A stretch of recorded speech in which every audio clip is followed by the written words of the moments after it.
I woke up this morning and there was a notification on my phone regarding the passing of someone we kind of, maybe jokingly, maybe ironically referred to as the great helmsman.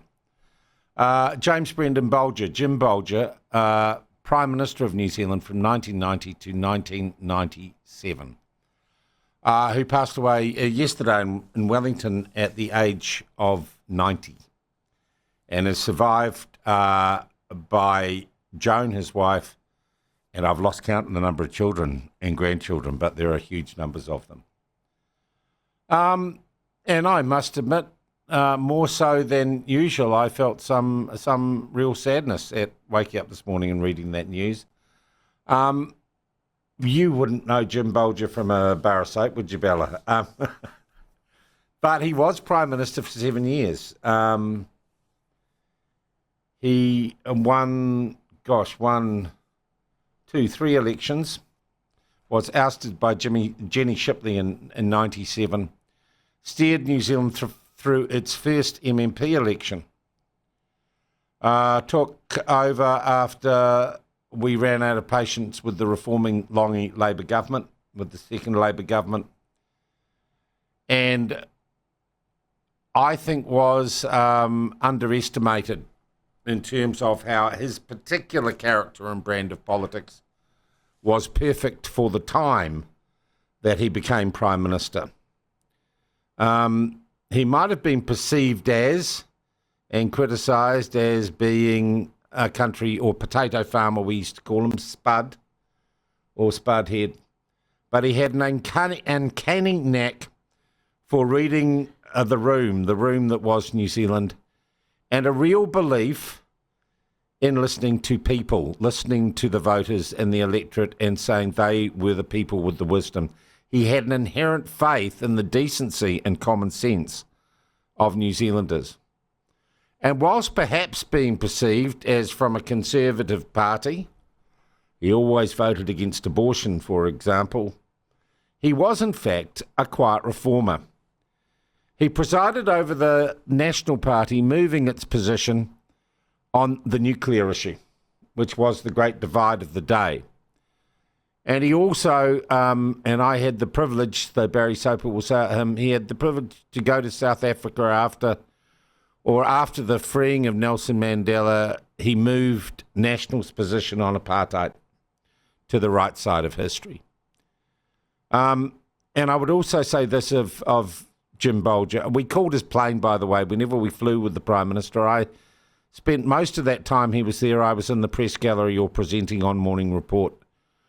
And I went on a number of overseas trips where Jim Bolger was Prime Minister, and we flew in an old Air Force 727 that we affectionately nicknamed Spud 1.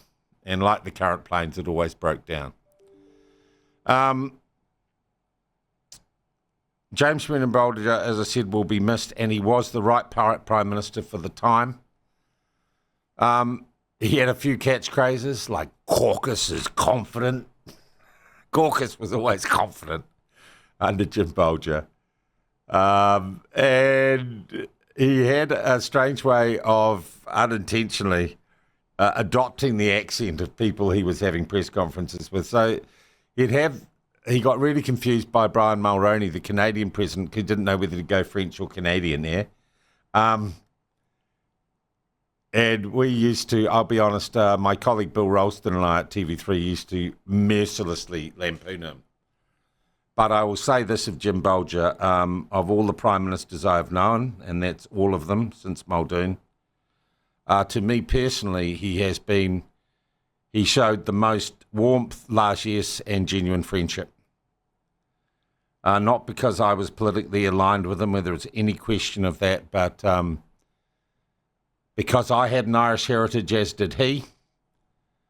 I spent the 96 election drinking whiskey with him and his press secretary as he negotiated the coalition deal on the phone from a motel in Tikawiti with Winston Peters on the other end of the line.